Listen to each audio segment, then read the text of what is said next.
I just explained myself. And I told you how I feel, and I apologized already. And I don't know what to say anymore. You didn't apologize. You say you want to apologize, but you didn't. Judy had always been a woman of pride, strong-willed, outspoken, and never one to back down from a fight. But ever since that night, the night she lost her temper and slapped Yandy in front of everyone, something inside her had changed. At first, she convinced herself she had done nothing wrong. She justified it, saying Yandy had pushed her too far, disrespected her role as Mendeecees' mother, and deserved to be put in her place. But as the days passed and the phone calls from her son stopped, reality hit her like a ton of bricks. Mendeecees wasn't calling. Yandy wasn't calling. The grandkids, her babies, were nowhere to be found. It was as if she had been erased from the Harris family overnight. At first, Judy told herself this was temporary. Mendeecees just needs time, she thought. He's probably waiting for Yandy to calm down before reaching out. But days turned into weeks, and the silence stretched on. She picked up her phone, scrolling through old pictures of her grandkids, her son, and yes, even Yandy. No matter how much she had fought with her daughter-in-law, there had once been a time when they had love for each other, a time when Yandy had made her feel included, respected, even needed. Now, Judy felt erased. She tried to act unbothered, putting on a brave face in front of her friends, but behind closed doors, she was breaking. She'd wake up every morning, reaching for her phone, hoping to see a missed call or a message from Mendeecees. But nothing ever came. The silence was deepening then. One night, while scrolling through social media, she saw the backlash. Fans were dragging her. "Judy is toxic," one comment read. "She crossed the line. You don't put your hands on someone like that, especially your son's wife," another person wrote. Judy felt a lump in her throat as she read hundreds of comments condemning her. She had always prided herself on being a strong woman, someone who stood her ground. But now, she was being painted as the villain, and deep down, she started to wonder, were they right? At first, she tried to defend herself in the comments, responding with things like, "Y'all don't know the full story," and "Yandy ain't innocent either." But the more she fought back, the worse it got. "Judy is so bitter," one fan replied. "She's jealous that Mendeecees doesn't put her first anymore." Another said, "It was like a punch to the gut. The idea of her son cutting her off completely was something she never thought would happen." But what if it was happening? And that's when she broke down, sitting alone in her kitchen. Judy buried her face in her hands and sobbed. The weight of her actions was crushing. She had let her anger destroy everything: her relationship with Yandy, her son, and worst of all, her grandkids. The pain was unbearable. She had spent years sacrificing for Mendeecees, raising him as a single mother, protecting him, fighting for him. And now, she wasn't even a part of his life. She thought about calling her sisters, her friends, anyone who would listen. But deep down, she knew what they'd say. "You brought this on yourself, Judy."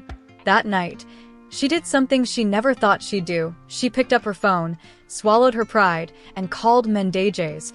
It went straight to voicemail. She tried again. Nothing. Panic set in. Had he blocked her? Desperate, she sent a message, "Mendeecees baby, please call me.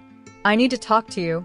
She waited and waited, but no response came. For the first time in her life, Judy felt helpless. She tossed and turned all night, her mind racing. The last time she saw Mendeecees, he had been furious. His voice still echoed in her head. "Mom, you went too far. Do you even understand what you just did? Do you see how you put me in an impossible position?" She had tried to explain herself, but he had shut her down. "You're my mother, and I love you, but I will not let you disrespect my wife like that. This isn't just about Yandy, it's about my family. And if you can't respect that, you can't be a part of it." Those words had cut deep, but in that moment, she had been too proud to back down. She had stormed out, slamming the door behind her, refusing to acknowledge that she had made a mistake. Now, she was paying the price.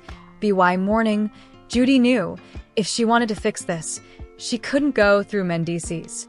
She had to go straight to Yandy, and for the first time in her life, she was willing to humble herself. She didn't know what she was going to say. She didn't know if Yandy would even listen, but she had to try. She threw on a coat, grabbed her car keys, and headed straight for Yandy's house. As she pulled into the driveway, her hands trembled on the steering wheel. This was it. This was her moment. Would Yandy slam the door in her face? Would she even let her inside? Judy took a deep breath, stepped out of the car, and walked up to the front door. She knocked, then waited from inside. She heard footsteps approaching. Her heart pounded, then the door swung open. Yandy stood there, arms crossed, her expression cold. Judy opened her mouth, but for the first time in her life, she didn't know what to say. Yandy stood in the doorway, face unreadable, simply staring at Judy. Her eyes scanned the older woman, as if deciding whether to slam the door or hear her out. Judy shifted nervously. She had rehearsed this moment over and over in her head, but now, standing under Yandy's icy gaze, she felt completely unprepared. Still, she had come too far to turn back now. She took a deep breath. "Just say it, Judy." "Yandy, I was wrong." The words felt foreign on her tongue, but the moment she said them, a strange weight lifted from her chest. Yandy's expression didn't change. Her arms stayed crossed, her posture rigid, defensive. "I shouldn't have put my hands on you," Judy continued. "I let my anger take over, and I crossed a line." Still no response. Judy's throat tightened. "This wasn't going to be easy. I don't expect you to forgive me right away," she said, voice quieter now. "But I just need you to know that I regret everything that happened that night." She hesitated, her voice faltering. "I miss my family, Ian." That made Yandy blink. She hadn't expected that. Judy exhaled shakily. "I miss Mendeecees. I miss my grandbabies. I don't want things to be like this." Yandy shifted slightly, but kept her arms crossed. Finally, she spoke. "You don't want things to be like this?" she repeated, her tone cold. "Judy, do you even realize what you did? You hit me. In front of my husband. In front of our kids." Judy's stomach twisted. She did realize it. "That was the problem, I know," she admitted. "And if I could take it back, I would." "But you can't." Yandy's voice was sharp. "You can't take it back, Judy. And you can't expect everything to just go back to normal because you've decided you regret it." Judy swallowed hard. She had known this wouldn't be easy, but hearing the words still stung. "I don't expect that," she said softly. I just want the chance to make things right." For the first time since opening the door, Yandy's expression softened. Just barely, she exhaled and glanced over her shoulder. Inside, the house was silent. Normally, Judy would hear the sound of her grandkids playing, but now, the emptiness made her chest ache. "I'm not saying I'll forgive you today," Yandy finally said. "But I'll listen." Judy's shoulders sagged in relief. It wasn't much, but it was something. Yandy stepped aside, opening the door wider. Judy hesitated for just a moment before stepping inside. The house looked exactly the same, yet it felt different. It didn't feel warm anymore. Yandy led her to the living room, where they sat across from each other on the couch. For a few moments, neither of them spoke. Finally, Yandy broke the silence. "Why now, Judy?" she asked. "Why come here now, after all this time?" Judy let out a long breath. "Because I lost everything." She looked down at her hands. "I spent weeks convincing myself I didn't do anything wrong, that I had every right to be angry. But when I realized my son wasn't calling me, when I realized I couldn't see my grandbabies anymore," her voice caught. "I knew I messed up." She glanced up at Yandy, eyes filled with something raw. "I thought I was protecting my son from you. But the truth is, I was just scared of losing him." Something flickered in Yandy's eyes. Recognition. "Maybe." Judy swallowed hard. "Mendeecees is my baby. He's always been my baby. And when he married you, when you two started a family together, I felt like I was being pushed out. Like I wasn't needed anymore." She shook her head. "That's not an excuse for how I treated you. It's just the truth." For a long moment, Yandy didn't say anything then. Finally, she sighed. "Judy, I never wanted to take Mendeecees away from you." Judy looked up, surprised. "I wanted us to be a family. I wanted you to be a part of our kids' lives, to be a part of our lives. But every time I tried to include you, you made it seem like I was the enemy." Judy's chest tightened. "I know. Do you?" Yandy's tone was sharp. "Because, Judy, I spent years trying to win your approval. I tried to be patient when you criticized me. I tried to let things slide when you overstepped. But that night, she shook her head. That night was the last straw. Judy's hands clenched in her lap. I understand that now, and I don't expect things to go back to the way they were overnight. I just want the chance to prove that I can do better. Yandy studied her carefully. You're saying all the right things, Judy. But words don't mean much without actions. Judy nodded. I know. The two women sat in silence for a moment. Then Yandy took a deep breath. I'll talk to Mendeecees. Judy's heart leaped. You will, oi? I'll talk to him, Yandy repeated. But I'm not making any promises. This isn't just my decision. Mendeecees has to be willing to let you back into our lives, too. Judy nodded quickly. I understand. That's all I'm asking. Yandy hesitated, then finally stood up. I need some time to think. Judy stood up too. Take all the time you need. Yandy walked her to the door, and for the first time since arriving, Judy felt a flicker of hope. She stepped outside and turned back. Thank you, Yandy. Yandy gave a small nod. We'll see what happens. As Judy walked back to her car, she let out a breath she hadn't even realized she was holding. She wasn't sure what was going to happen next, but for the first time in weeks, she felt like she had a chance. And sometimes, a chance was all you needed. Judy sat in her car for a long moment, gripping the steering wheel as if it were the only thing keeping her grounded. The conversation with Yandy had gone better than expected, but she knew the hardest part was yet to come. Getting Yandy to listen was one thing. Getting Mendeecees to forgive her? That was something else entirely. She took a deep breath, pulled out her phone, and hesitated for only a second before dialing her son's number. IT rang once, twice then. To her surprise, he answered. Ma? His voice was stiff, distant. Judy swallowed the lump in her throat. Mendeecees, baby, I already know, he interrupted. Yandy called me. Judy let out a breath. That was fast. There was a long pause, the silence stretching between them. Then Mendeecees spoke again. I'm not ready, Ma. Judy's heart sank. Mendeecees, please, just let me. I'm not saying I'll never forgive you, he said, his voice calm but firm. But you don't understand how hard you made things for us. You put me in a position where I had to choose between my wife and my mother. That's not fair. Judy closed her eyes. I know, baby. I see that now. Mendeecees sighed. You say that, Ma, but you don't get it. You hit my wife. In our home. In front of our kids. Judy winced. I love you, he continued, but I can't just forget that. And I can't let you come back into our lives like nothing happened. Judy's throat tightened. I don't expect you to, Mendeecees. She took a shaky breath. I just want to fix things. I don't want my grandbabies to grow up thinking I don't love them. More silence then, finally, Mendeecees spoke. I'm not saying no, but I need time. Judy wiped at her eyes. I understand. I'll talk to Yandy, he said. We'll figure something out. But for now, you need to show us that you've changed. Not just with words. Judy nodded, even though he couldn't see her. I will. And with that, he hung up. Judy exhaled slowly, staring at her phone. IT wasn't a perfect ending. It wasn't instant forgiveness, but it was hope, and that was enough. 1 month later, Judy didn't expect an invitation to the house anytime soon.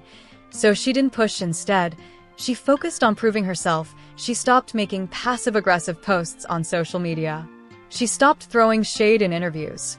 She even reached out to Yandy privately, asking how she could make amends. IT wasn't easy. Forgiveness wasn't instant, but over time, things started to change. AT first, Yandy responded only with short, polite messages.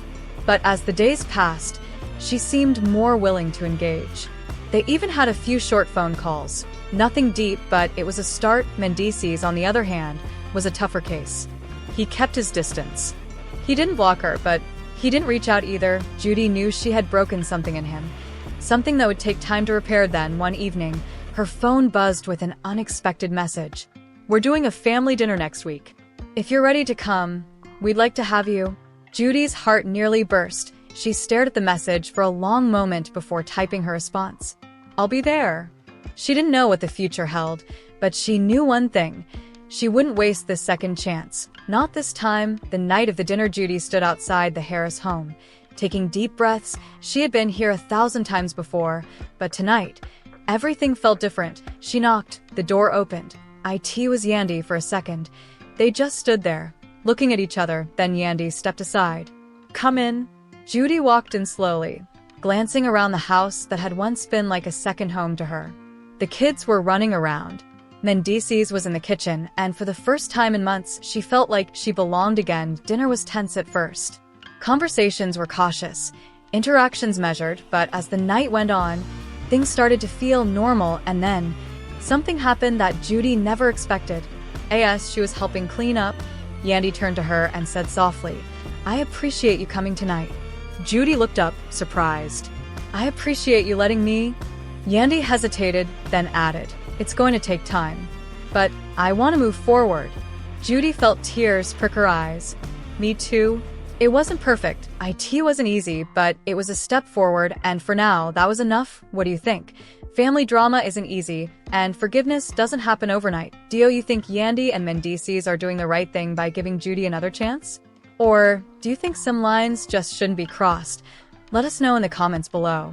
And don't forget to like, subscribe, and hit that notification bell so you don't miss the next update on this ongoing family saga. In the world of love, loyalty, and redemption, sometimes the past resurfaces in unexpected ways. Tonight, we bring you a heartfelt story of regret, forgiveness, and second chances as Mendeecees' mother makes a shocking confession to Yandy Smith. Will this moment heal old wounds, or will it open new scars? Stay tuned to find out. Scene 1. Yandy's home. Living room. Camera zooms in on Yandy sitting on the couch, scrolling through her phone. A knock on the door interrupts her. "Why, Yandy, why?" To herself, who could this be? She walks to the door and opens it, revealing Mendeecees' mom, Judy, standing there with a nervous expression. "Judy, hey Yandy, can I come in?" "Why, Yandy, why?" Pauses, then sighs. "Yeah, sure. Come in." Scene 2. Living room. Tense atmosphere. They sit down. Judy fidgets with her hands, looking away before gathering the courage to speak. "Judy, I know I haven't always done right by you. And there are things I need to say, things I should have said a long time ago." "Why, Yandy, why?" Raising an eyebrow. "Go on." "Judy." Deep breath. "I made mistakes. I let my pride and my anger get in the way of seeing the love you have for my son. I was wrong." Emotional music swells. "Why, Yandy, why?" "Judy, we have been through so much. You have said things that hurt me deeply. And now, after everything, why are you coming to me with this?" "Judy, because I can't keep carrying this weight. That incident, the one that nearly tore us apart, it's been haunting me." Scene 3. Flashback sequence. The incident. Soft focus. Slightly desaturated effect to indicate a flashback. Narrator voiceover. Months ago, tensions ran high in the Harris family. Misunderstandings, anger, and years of unresolved pain led to a moment neither woman could forget. Cut to a heated argument between Judy and Yandy. "Judy, you don't deserve my son. You think you're perfect, but you're not."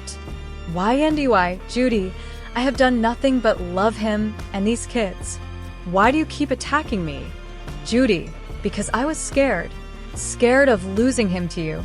Scared that I wouldn't have a place in his life anymore." Flashback fades back to present scene. Scene 4. Present. Living room. "Why, Yandy, why?" Tears forming. "Judy, I never wanted to take him away from you. I just wanted a family. A real family." "Judy, I see that now. I see how much you love him, how much you fought for him. And for that, I am truly sorry." Scene 5.